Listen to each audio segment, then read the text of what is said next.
ये वो भारत है जहां A+B² याद नहीं है प्राइम मिनिस्टर। ये वो भारत है, जज उठ करके ये कहता है अपने फैसले में कि मोर प्रजनन आंसुओं से करता है। ये वो भारत है जिसमें एक मेंबर ऑफ पार्लियामेंट ये कहता है कि गाय ऑक्सीजन लेती है और ऑक्सीजन छोड़ती है। ये वो भारत है जिसमें दुनिया की सबसे बड़ी पार्टी जो अपने को क्लेम करती है वो एक टेररिस्ट को न सिर्फ ये कि टिकट देती है बल्कि उसके साथ उसे जिताती है। आज़ादी के दौर में पॉलिटिकल लीडरशिप दुनिया के बेहतरीन दिमागों के साथ परवरिश पा रही थी और यहाँ ये पॉलिटिकल लीडरशिप बाबाओं के पैर छू करके परवरिश पा रही थी, उनके आश्रमों में। और उनमें से कई बाबा आज भी जेल में। गांधी की, नेहरू की, पटेल की, आजाद की और जितने भी नाम हैं, वो परवरिश उनकी हो रही थी हिंदुस्तान के ही नहीं बल्कि दुनिया के बेहतरीन दिमागों में।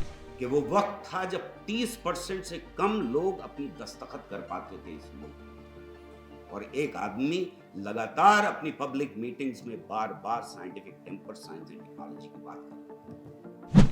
Scientific temper is temper of a free man, ये अंडरस्टैंडिंग थी। और ये अंडरस्टैंडिंग क्या कह रही थी? आप आजाद नहीं हो सकते अगर आप साइंटिफिकली टेम्पर्ड नहीं है। दोस्तों, ये जो आज का टॉपिक है उस पर ज़्यादातर बातें कही जा चुकी हैं और बाद में बोलने की परेशानी ये होती है कि अब आपके लिए कुछ बचा है या नहीं बचा है। लेकिन आसानी ये होती है कि फिर आप कम ही बात करते हैं, ज़्यादा नहीं करते। बहरहाल साइंटिस्ट होने के नाते थोड़ा सा वक्त ज़्यादा चाहिए होगा, क्योंकि साइंस से यहाँ पर जितने लोग मौजूद हैं वो ज़्यादातर भागे हुए लोग होंगे शायद।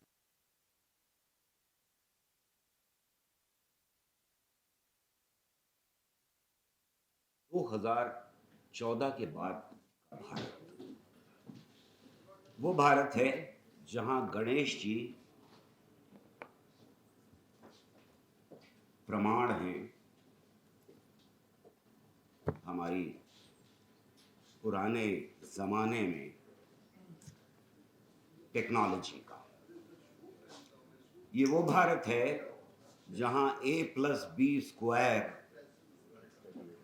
याद नहीं है प्राइम मिनिस्टर को। ये वो भारत है, जज उठ करके ये कहता है अपने फैसले में कि मोर प्रजनन आंसुओं से करता है। ये वो भारत है जिसमें एक मेंबर ऑफ पार्लियामेंट ये कहता है कि गाय ऑक्सीजन लेती है और ऑक्सीजन छोड़ती है। ये वो भारत है जिसमें दुनिया की सबसे बड़ी पार्टी जो अपने को क्लेम करती है वो एक टेररिस्ट को न सिर्फ ये कि टिकट देती है बल्कि उसके साथ उसे जिताती है। दुनिया के किसी देश में किसी पार्टी ने कहीं कभी मुझे नहीं मालूम कि किसी टेररिस्ट को टिकट दिया और जिताया। ये वो भारत है जिस भारत के अंदर आगे आने वाली नस्लों को पढ़ाया जाएगा। ये वो भारत है जिसमें लगातार बच्चों को ये बताया जाएगा कि हमारे देश में ही कहीं किसी ने पाइथागोरन थ्योरम निकाली थी।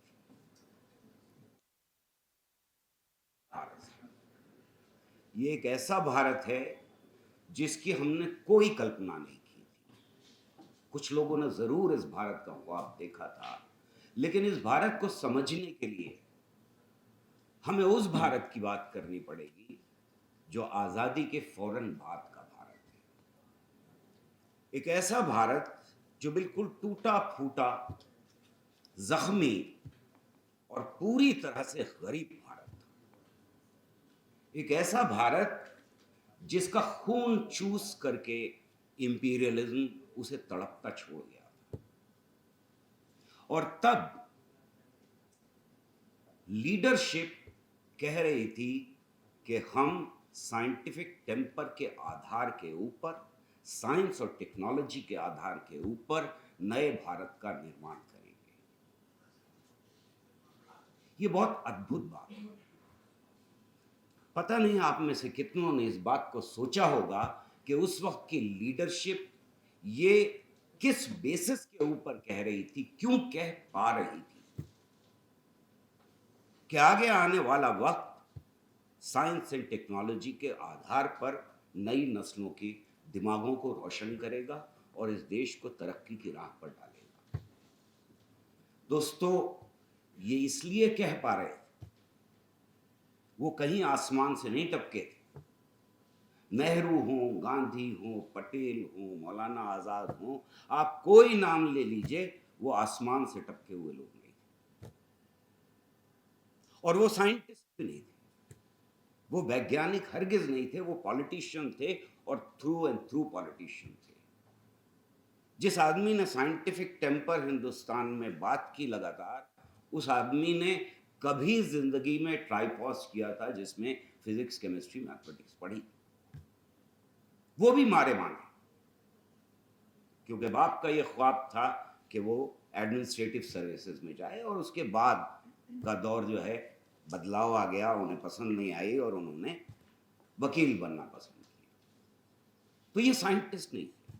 गांधी को कोई साइंटिस्ट नहीं कह सकता, पटेल को कोई साइंटिस्ट नहीं कह सकता, मौलाना आजाद को कोई साइंटिस्ट नहीं कह सकता। अगर ये बातें सिर्फ साइंटिफिक कम्युनिटी कर रही होती तो समझ में आता भाई कि साइंटिस्ट साइंस की बात कर रहे हैं, ठीक है, यहाँ गौहर रजा आगे साइंस की बात कर रहे हैं, मैं अलका जी से ये एक्सपेक्ट नहीं करता कि वो साइंस की बात कर रही है। तो ये लोग कैसे साइंस की बात कर रहे हैं? ये अद्भुत चीज है। उस किताब में जो नेहरू लिखते हैं वो हिस्ट्री की किताब है, और वहां 10 पेजेस वो डिवोट करते हैं साइंस एंड टेक्नोलॉजी और साइंटिफिक टेम्पर। क्या था ऐसा?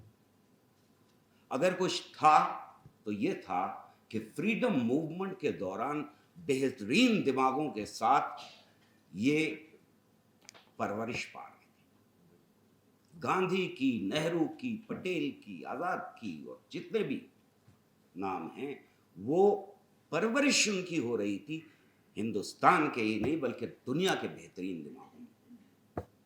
और इसलिए एक through and through politician scientific temper पे बात कर सकता था, ये फ्रेज क्वाइन कर सकता था, देश के सामने एक विजन रख सकता था कि आगे आने वाला देश साइंस एंड टेक्नोलॉजी के आधार के ऊपर बढ़ेगा।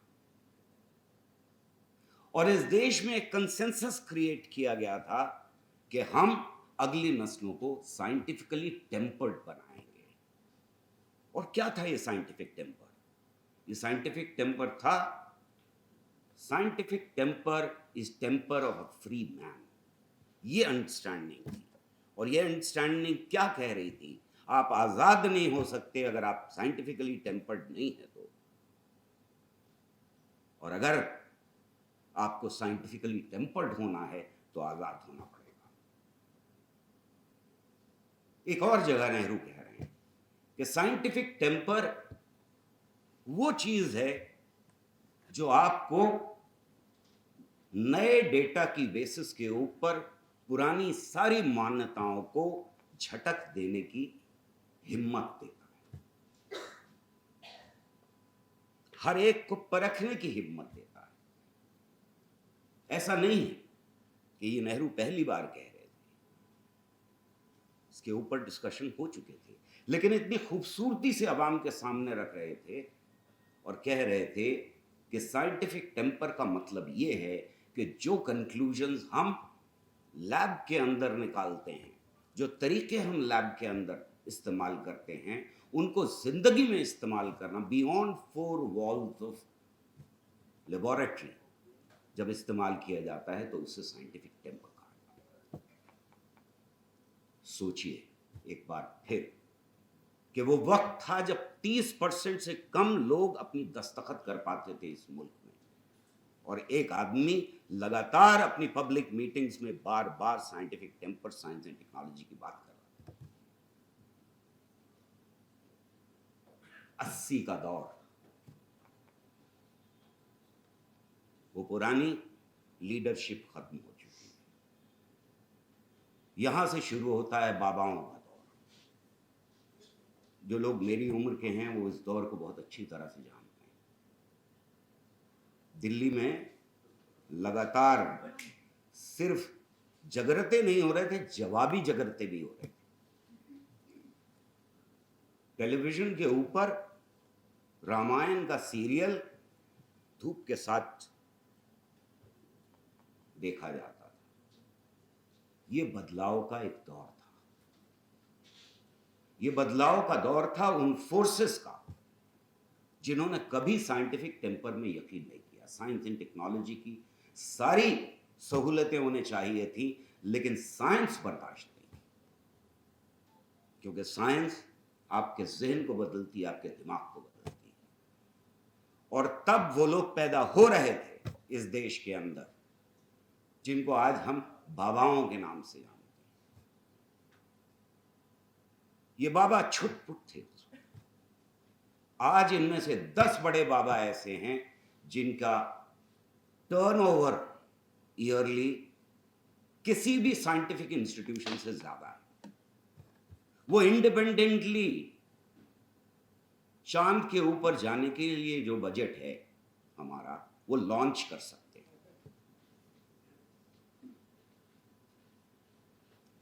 हम यहां पहुंच गए। पर सिर्फ यही नहीं हो रहा था। ये बलात्कारी बाबा, ये ऐसे बाबा फैक्ट्री बना रहे थे जिसका प्रोडक्ट बाहर जा रहा था, और वो प्रोडक्ट था मिथ्स एंड सुपरस्टिशन। उसका एक मार्केट था इस देश के अंदर जिसको वो ग्रैब कर रहे थे, जो मानसिकता बदलने वाला प्रोडक्ट था। और ये मानसिकता धीरे धीरे बदल रही। हमने शायद कहीं चूक कर दी। हमने वो ख्वाब साइंस टेक्नोलॉजी साइंटिफिक टेम्पर का ख्वाब छोड़ दिया। और ये बाबा,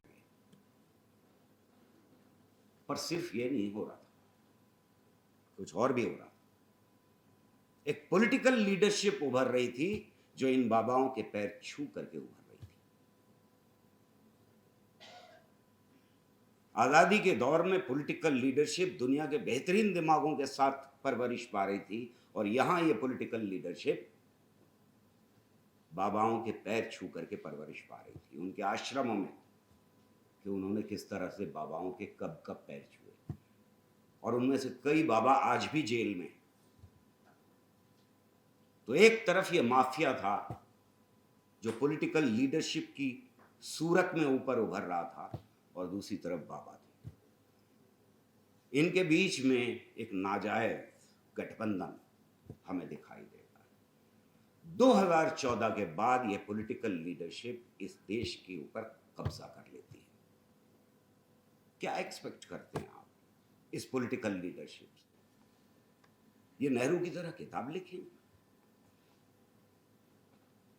ये गांधी की तरह से अपने मेमोइर्स लिखेंगे? ये तो पढ़ भी नहीं सकते उस किताब, क्योंकि इनकी पैदाइश तो बाबाओं के आश्रमों में हुई है, उन जाहिलों के बीच में हुई हैं जो सबसे ज्यादा इस समाज के घिनौने तबके से निकल करके आए। और इसी बीच, जिसका जिक्र बहुत विस्तार से किया तुमने, इस नेक्सस में जुड़ने वाला क्रोनी कैपिटल भी था। आज इस देश के अंदर ये नेक्सस मौजूद है, बाबाओं के पॉलिटिकल लीडरशिप के और क्रोनी कैपिटल के बीच में।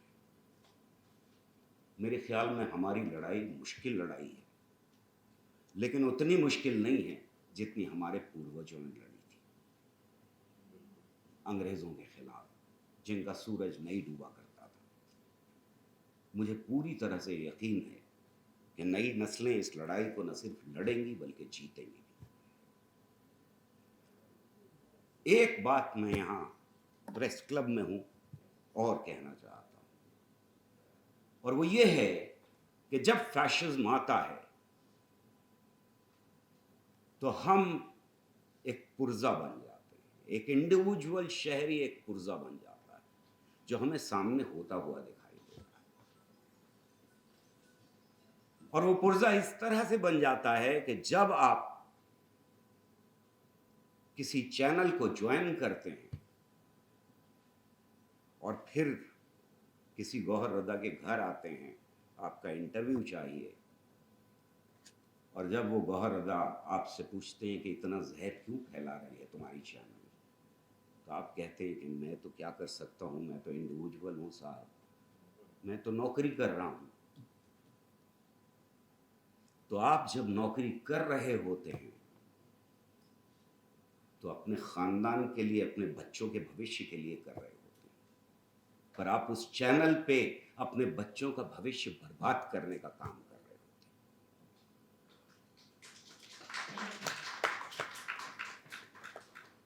और अगर कोई उठता है और कहता है कि नहीं, मैं तो न्यूज़ क्लिक चलाऊंगा, उसे जब जेल में भेजा जाता है, जब सुहेल हाशमी के घर के ऊपर सुबह 6 बजे रेड किया जाता है और आप उनके साथ नहीं खड़े होते, तो आप अपनी अगली नस्ल को बर्बाद करने की तरफ लगातार कदम बढ़ा रहे हैं। हमने इमरजेंसी झील का दौर देखा है। उस वक्त उम्मीद थी लड़ेंगे और जीतेंगे। आज बहुत सारे वैसे लोग जो उस वक्त खड़े होने को तैयार थे, उन जैसे लोग मुझे कॉम्प्रोमाइज करते हुए भी दिखाई दे रहे हैं। लेकिन मेरा इस उम्र में हौसला बढ़ जाता है जब मैं जंतर मंतर पे नई नस्ल को देखता हूं कि उनकी आंखों में वही चमक है जो हमने इमरजेंसी के दौरान देखी थी। तब मैं समझता हूं कि देश का भविष्य सुरक्षित है। जब प्रेस क्लब भर जाता है उसी दिन 4 बजे, तो मुझे लगता है कि देश का भविष्य सुरक्षित है। बहुत शुक्रिया।